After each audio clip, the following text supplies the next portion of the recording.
Let's have a conversation about these New York Knicks. They've won Yes. 13 of the last 16. As I mentioned at the top, they are in playoff position. They have home court right now. You have Julius Randle, who could be an all-NBA performer, maybe as high as first or second team, perhaps. Got to be first or second team. Really? Okay. Yes. So looking at this Knicks team, they've been awfully impressive. And obviously, you feel like they need this game more than the Lakers do tonight?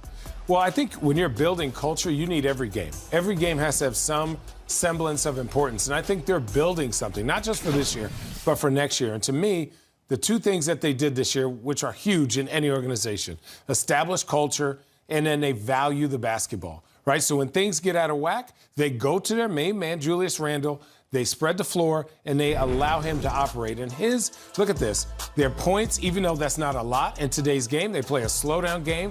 They shoot the right shots. Nobody's playing willy-nilly. Tibbs gave them the freedom to play on offense, but requiring them to play a high-level elite way of defense. So for them, it's like, hey, if I miss 3 or 4, I can still get my minutes if I'm locking down on defense. And a lot of teams right now want to be pretty. This team isn't pretty.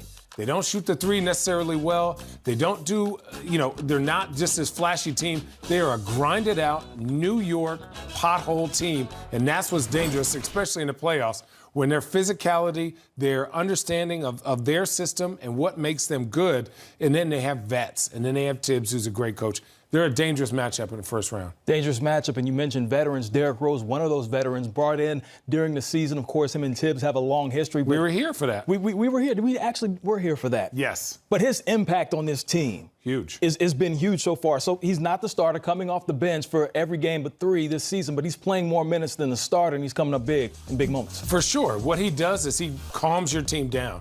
When that veteran presence, when the team is establishing their pace of the game, like let's say you're playing a Golden State who wants to come in fast, Derrick Rose is able to create. He's another person other than Julius Randle that can control the pace of the game. When he has a mismatch, he can create for other people and he can create for himself. And you know what? He needs to be in the game because he's also going to make the right plays. He's going to communicate, and he's another he's a Tibbs from Chicago playing with bounce. And D. Rose has been amazing for that team, and he's Julius Randle's Robin right now as R.J. Barrett starts to rise up.